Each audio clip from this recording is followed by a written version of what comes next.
I never thought I'd come back to that stretch of dry, wind-bent land my father once called home. Not after all these years. Not after the silence swallowed him whole. But when the letter showed up, no return address, no name, just one sentence, written in a hand I thought I'd forgotten. There's something here, waiting for you. Clara. I packed up and left Denver before the snow had even melted off my porch steps. It took me 3 days of hard driving and half a day on horseback to reach the edge of Coyote Hollow, the ridge that overlooked the old ranch. The sky out here still stretched too wide, too open, like it could swallow you up without warning, and the wind it still carried that dry, sagebrush scent, like ghosts moving low through the dust. The house came into view just as the sun dropped behind the western hills. Shadows long and blue stretched over the fence posts. The barn was leaning bad now, like an old man with tired bones, and the porch still there, somehow looked just the way I remembered, except now it was guarded by a dog, a mangy thing, big, grey-coated, one ear torn clean through, scarred muzzle, eyes dark like burnt coffee grounds. It didn't bark, didn't move, just stared at me from the porch, like it had been waiting. I reined in my horse, heart thudding like hooves in dry soil. Easy, Dusty, I whispered, stroking the gelding's neck.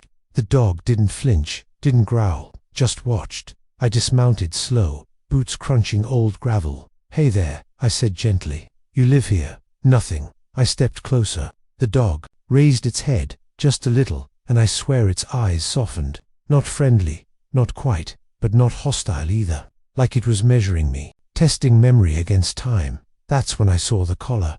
Worn leather, faded brass tag. My chest tightened. I knelt slowly, dust curling around my coat. The tag read, Shep.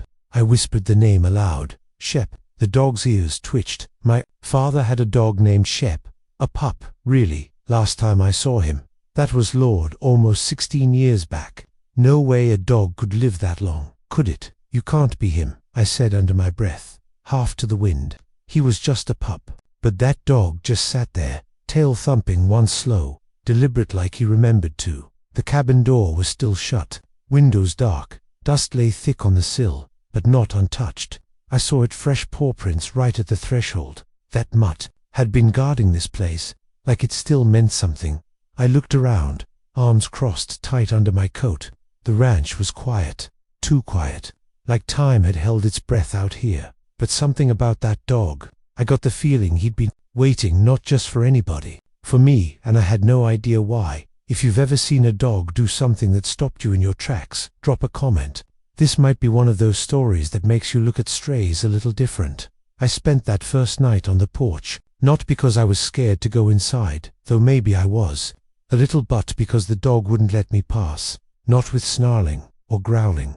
No, he just blocked the door, sat there with those old eyes, still as stone, like crossing that threshold was something sacred, like I hadn't earned it yet. So I laid out my bedroll on the porch boards. The wind howled through the cottonwoods like a hymn, and I watched stars blink alive, one by one, through the broken slats of the overhang. Shep lay down near the steps, his back to me, facing the prairie, like he always kept watch, like he always would. Somewhere in the night, I whispered. I didn't leave because I wanted to. Shep didn't turn. I don't know what I expected. Maybe the house to feel dead, hollow, like the memories I buried with my father's name. But the truth is, this place still had a pulse, a breath, even in ruin. By morning, Shep was gone from the porch, but the door was open. I stepped inside, boots creaking on weathered pine. Dust drifted in golden rays through the broken shutters. The scent hit me first: cedar smoke, long faded, old coffee, horsehair, and underneath it, something sharper. Paper, ink, time. Everything was where it had been. Chairs tucked in. The table set with one cup and a chipped plate. My father's coat still hanging by the door, brittle with age. It hung like a memory you can't quite let go of. I touched it. The fabric crumbled slightly under my fingers. That's when I noticed the floorboards near the hearth, one of them, had been pulled up just a hair. Shep stood behind me now, watching, silent. I knelt down and pried the board loose. Beneath it, a tin box, rusted shut on one side, but it gave with a little work. Inside, 3 items: a folded letter, yellowed with time, a tiny wooden carving of a horse. I remembered it. Papa used to whittle those for me when I couldn't sleep. And last, A photograph. It was me. Me, as a child, sitting on the fence out front, legs swinging, hair tangled from wind. My father beside me, mid-laugh, one hand resting on my shoulder, and Shep just a pup half in the frame. I stared at that photo like it might speak, like it could fill in the years I lost. The letter shook in my hands. The paper was fragile, but the words were clear. My father's handwriting, uneven, hurried, maybe even scared. Clara, if you're reading this, then the dog was right to trust you. I'm sorry I never found you, but there are things I needed you to know, things I couldn't tell anyone else. I blinked, heart racing. A lump rose in my throat. They said it was an accident. That's what they wrote in the report. But it wasn't. I knew too much, and they knew I wouldn't stay quiet. I stopped. Shep stepped forward then, nose to the edge of the letter. His eyes found mine. It wasn't just loyalty keeping him here. It was purpose. I read the rest of the letter with shaking hands, the kind of shaking that comes from deep inside, not fear exactly, but something colder. A sense that the ground beneath you isn't as solid as you believed. I tried to stay quiet after the fire, tried to start over, but someone kept watching. I think they knew I saw the shipment, what was inside it, and where it came from. It wasn't cattle, Clara. It was people. People. I reread that line 3 times, then looked over at Shep, like he might confirm it somehow. I don't know who I can trust anymore. I tried to leave this with the sheriff. He wouldn't touch it, said it was a federal matter, but I saw the fear in his eyes, real fear. So I kept it here, hidden. If anything happens to me, don't believe what they say, and don't go to the mine alone. The mine. I folded the letter carefully, hands stiff. The corners were stained, smudged like someone had held onto it too long before letting go. The Coyote Hollow mine had shut down the same year Papa disappeared. They said the shaft collapsed. No survivors, no investigation. It never sat right with me, but I was 17 and angry and grieving, and when the letter from the authorities came, it said all the right things in all the wrong ways. Natural causes, tragic accident, no foul play suspected. But here it was, in my hands, Papa's truth scratched out in ink. I stood slowly, knees stiff. He didn't just die out here, I said aloud, the words tasting foreign. He was silenced. Shep sat at the door again, not blocking it this time, waiting. The world outside had warmed since morning. Wind had stirred the dust into little twisting ghosts across the pasture.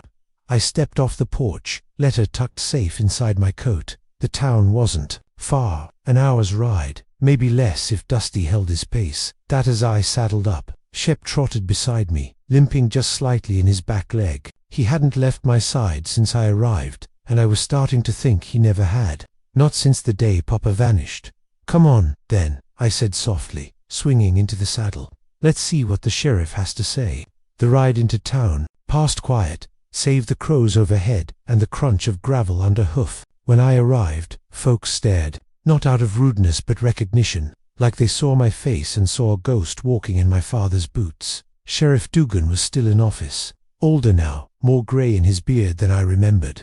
He looked up when I stepped inside his office, and for just a second, something passed over his face, like guilt, or maybe memory. Clara, he said, slowly standing, didn't expect to see you back in these parts. I didn't expect to come back. He gestured to the chair, but I didn't sit. Instead, I pulled the letter from my coat and laid it on his desk. He read the first line, and his jaw tensed. You knew, I said quietly, didn't you? He didn't answer, just lowered his eyes, and for a long time, the only sound in the room was the creak of Shep settling down beside me. Sheriff Dugan rubbed his forehead with a calloused hand, as if the weight of the years had suddenly returned. His eyes lingered on the letter like it might burst into flame if he stared too hard. I never wanted it to go like that, he finally said. So you did know. My voice came out flat, cold. He looked up at me, older now, warier, but his expression was the same one he wore at my father's funeral, the same one he gave me when I asked if Papa's body had been found. It was the look of a man walking a tightrope he knew would snap. I knew parts, he admitted, enough to be afraid, enough to stay quiet. Quiet about what? I snapped. What could scare you into letting a good man die and leaving a girl without her father? He swallowed, hands resting on the desk like they didn't know what to do. It started with the mine, he said. Back when the war ended, Some fellas came through town, said they were repenning the shaft. Not for silver, said it was for freight storage. Temporary didn't sound right, but it brought money. He paused. Your father, he saw something he shouldn't have. Wagons arriving at night. No mining gear, no freight records, but the worst was the sound, he said. He heard crying from the tunnels. My stomach turned. He followed one of those wagons, the sheriff went on, voice lower now. Said he saw folks being unloaded at the mine. Not workers, families, women, kids, locked inside. Why didn't he go public? I asked, barely above a whisper. He tried. Duggan said, that's when everything turned. Letters got lost, telegraph wires cut, then the fire on his property. They said it was an accident. He told me right here in this room that it was a warning. The world spun around me in slow circles. The letter, the floorboard, the photo in that tin box. My father had known, had tried, and he'd paid the price. Why didn't you do anything? I asked, voice thick. The sheriff's eyes met mine. Because I was scared, Clara, and because I knew, if I stuck my neck out too far, it wouldn't just be me, buried in that mine. It'd be my wife, my kids.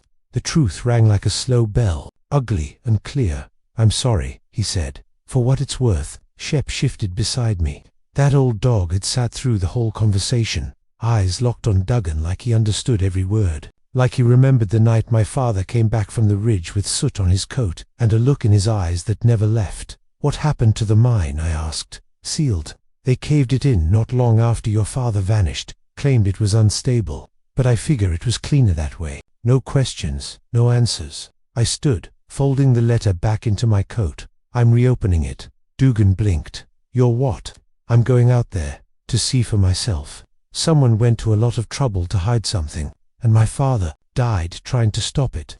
Clara, that place isn't safe. No, I said, but it's true, and I won't let him be buried with a lie. Outside, the sky had turned a heavy gray, clouds curling like smoke on the horizon. Shep followed close as I mounted Dusty again, reins tight in my hand. I didn't know what I'd find at that mine, but I knew this much.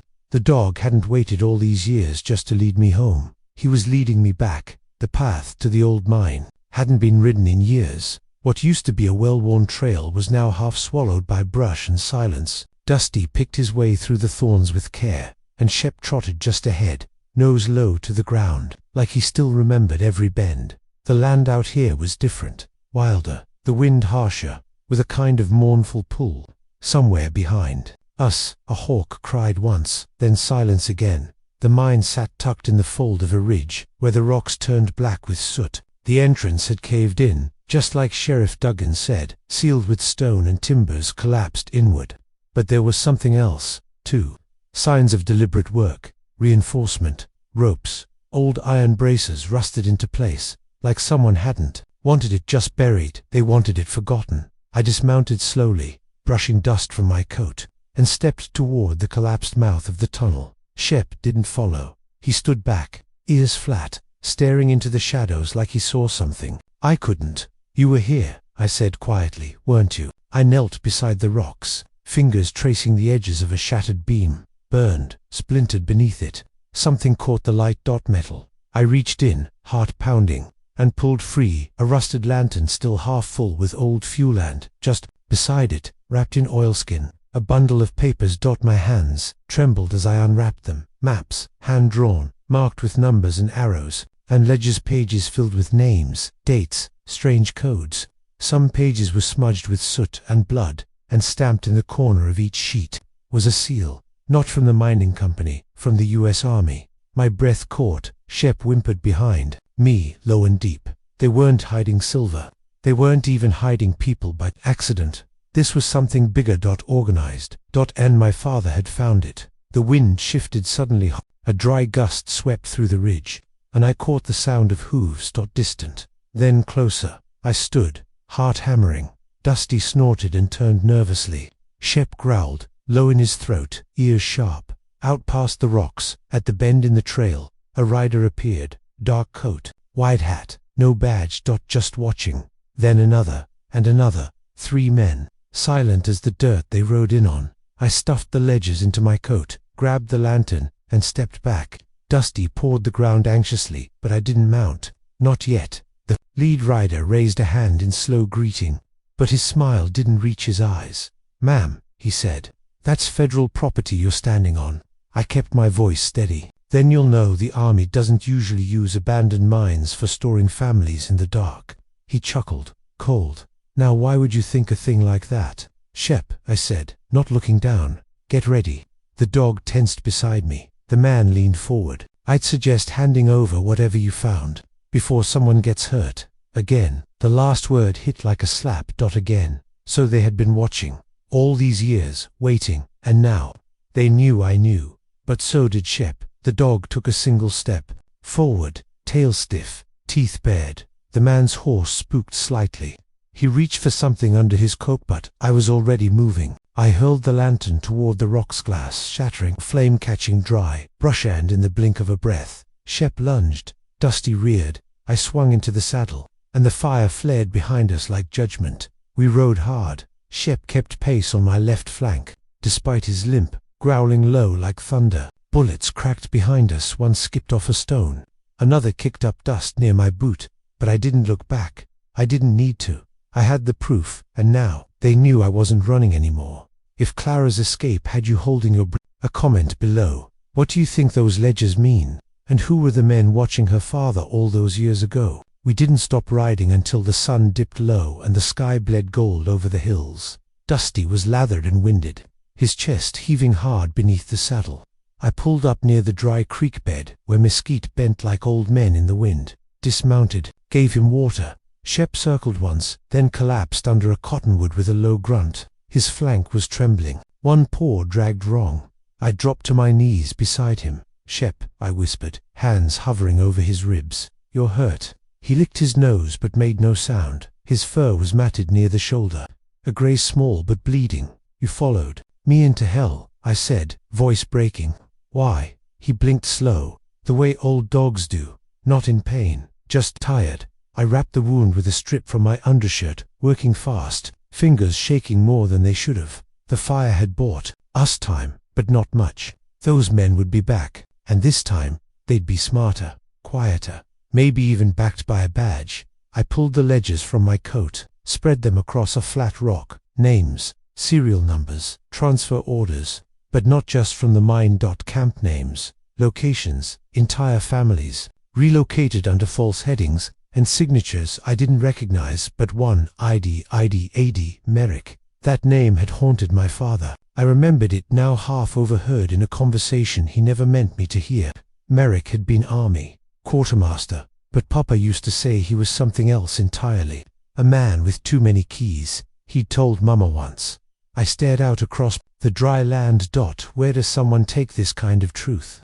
Who do you trust when the very men wearing stars and stripes are the ones who buried it? The wind picked up, stirring the grass in ghostly waves. Shep raised his head suddenly, alert, eyes locked on something far away I couldn't see. Then, just as quickly, he turned to me and did something he hadn't done since I arrived. He licked my hand. Soft, deliberate. His eyes didn't say thank you. They said, "Remember, you knew my father was in trouble." I whispered. "You stayed. You kept watch. All these years." I looked at the dog again, really looked. The white around his muzzle, the scars, the limp, that collar, still worn, still bearing the brass tag I'd traced with my fingers back on the porch. But now, I noticed something else. Burn marks, near the leather's edge, from the fire. "You were there," I said aloud. "The night he vanished, he saw it happen. He didn't move, didn't blink, and that's when it hit me. Shep wasn't just my father's dog. He was the only witness, the only one who'd stayed when everyone else turned away." I felt something shift inside me then. Resolve, maybe, or something older. My father hadn't raised me to run. He'd raised me to finish what was started. And Shep, he'd been trying to tell me all along. I gathered the papers, careful to tuck them tight. Looked at the sky, then back toward the valley where town lay waiting, where maybe someone still had enough spine left to help. "Come on, old boy," I said, standing. "We've got one more place to go." Shep stood, slower than before, but still steady. His eyes burned with the same fire I'd seen in my father, and I knew this wasn't just my fight anymore, it was ours. We rode into town under a pale dawn sky, the kind that holds its breath just before a storm. Dusty's gait was slower now, worn from the run. Shep limped but kept pace, never trailing more than a step behind. His eyes darted to every alley, every creak of a shutter. He was alert in a way I hadn't seen since the mine, like he knew someone was watching. I didn't doubt it. I didn't go back to the sheriff. Whatever trust had once existed between my family and Dugan had burned with the timbers of that old mine. I didn't blame him, not exactly, but fear had made him small, and small men had no place in what was coming. Instead, I went to the church, not for confession, not for peace, for Pastor Elijah Reed. He wasn't a man of politics or law. He didn't carry a badge or a gun, but he'd buried half this town and kept track of the other half's sins. My father used to say the pastor knew more about men's hearts than they knew about their own. I tied Dusty by the water trough and carried the ledgers under my coat. Shep followed me up the steps, nails tapping softly against wood. The chapel doors creaked open without protest. The pews were empty. The light filtering through the stained glass painted the floor in broken color. Behind the pulpit, Pastor Reed looked up from his ledger with those sharp, heavy eyes. "Clara Hayes," he said, setting his pen down. "You look just like your father did the day he came here with smoke on his coat." My breath caught. "You remember?" "I remember everything," he said, stepping round the pulpit, "especially the things folks pretend never happened." I pulled the bundle from my coat, unwrapped the pages, laid them on the nearest pew. "I found these near the mine, along with a letter. My father knew what they were doing out there. He tried to warn people." Reed nodded slowly. "He tried to warn me.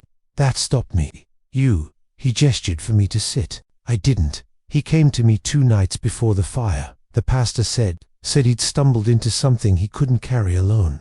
Wanted to know if I'd help him send it east to the press, the military courts, anyone who'd listen. I told him to wait, to pray. And while you prayed," I said bitterly, "someone set our barn on fire." His shoulders dropped. "And I've never forgiven myself." Shep growled softly, not at Reed, but at the window. Outside, a curtain moved across the street. We were being watched. "They know I have this," I said. 3 of them met me at the mine. Tried to take it back. "Who were they?" "Didn't give names, but they weren't just hired guns." Reed moved quickly, then far, quicker than I expected for a man in his 60s.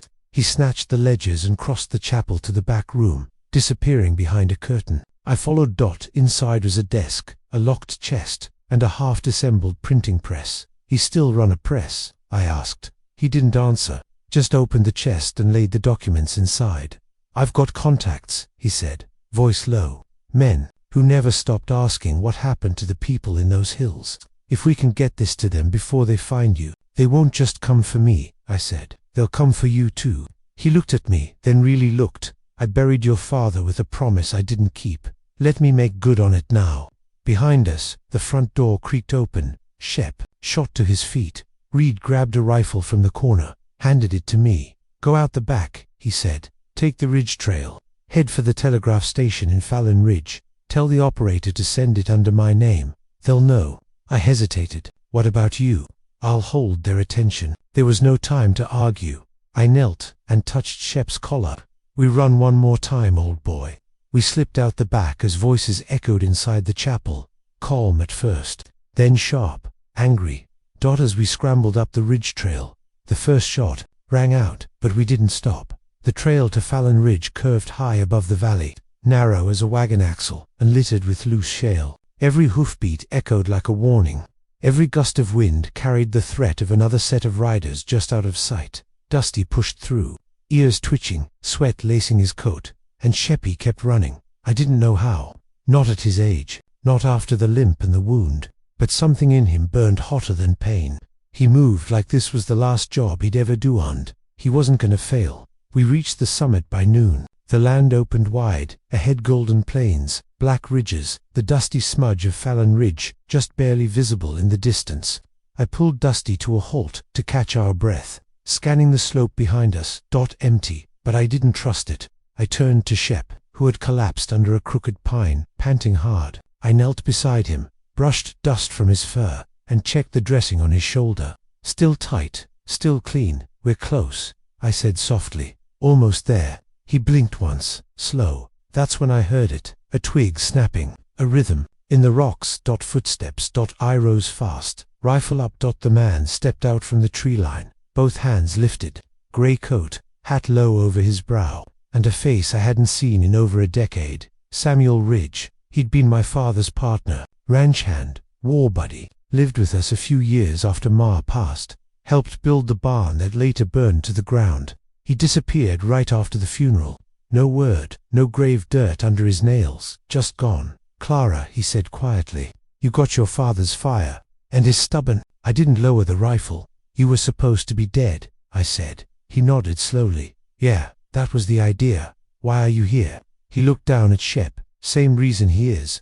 At the sound of his voice, Shep struggled to his feet, growled. Samuel didn't flinch. I never wanted it to go the way it did, he said, voice cracking just enough to sound real. I told your father not to push, halt him, to keep quiet, stay small, but he wouldn't. And when Merrick came looking for leverage, he paused, eyes flicking to me. I was the one who told him about the mine. I could barely breathe. You betrayed him.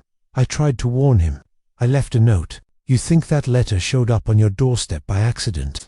My blood ran cold. You sent it. He nodded. When I heard about the storm coming through Coyote Hollow, I figured if you were ever going to come back, it'd be now. I've been watching the ridge ever since. I wanted to scream, to curse, but nothing came out. You watched from a distance while my father was hunted and buried. I said finally, you let Shep wait alone all these years. He looked down at the dog. Again, I came back once, maybe 6 years ago, to the ranch, just to see it, and he was still there, wouldn't let me near the house. That's because he remembered. Shep stood firm now, even with the limp, ears forward, body between me and Samuel. Clara, Samuel said, stepping forward, I'm not here to finish what they started. I'm here to help you finish it right. Why should I believe you? Because Merrick's dead. Has been for years. But the men who followed him, his handlers, they're still pulling strings, still erasing anyone who asks too many questions. And because I kept one thing your father hid from everyone. He reached into his coat slowly, real slow, and pulled out a thin leather journal, blackened by smoke, bound with twine. I pulled it from the ashes, he said. The night they set the barn on fire, I couldn't stop the blaze, but I grabbed this. He handed it to me. My father's journal. I knew it before I even opened the cover. His handwriting, his sketches, notes about the mine, names, time, and tucked in the back a photo of me, my father, and Shep, burnt at the edges. I don't expect forgiveness, Samuel said, but I can get you to Fallon Ridge. I know the back trails, the ones they don't patrol. I looked down at Shep. He didn't growl this time, but he didn't move either. Lead the way, I said, not because I trusted Samuel, but because I trusted the dog that still stood between us. We didn't take the ridge road. Samuel led us along an old cattle trail, barely wide enough for Dusty's hooves, winding between scrub and sagebrush and patches of black rock, sharp as glass. The sun sank behind us, painting the land in blood-orange light, and every step forward felt like threading a needle through a past I wasn't sure I wanted. Stitched. I kept the journal tight in my saddlebag. I hadn't read more than a few pages. Couldn't, not yet. Too many ghosts. Shep limped at my side the whole way. Every now and then, he'd glance back at Samuel, tail stiff, ears twitching, but he didn't attack. That said something. Not trust, not forgiveness, but purpose.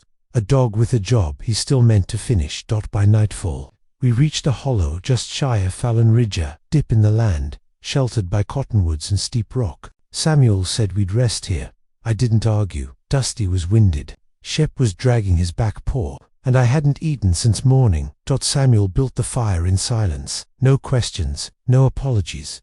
Just flint, steel, and the sound of twigs snapping. Under calloused hands, he handed me half a biscuit and a strip of dried elk. I nodded, didn't thank him. We ate by firelight, the wind whispering low through the trees like it knew our names. After a long while, Samuel spoke. Your father wrote that journal for you. I didn't look up, just stared at the flames. I figured, I said, he didn't want to leave you behind.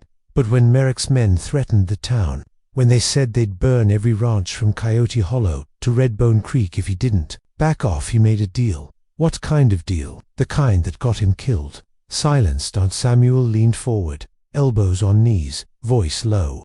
He agreed to disappear.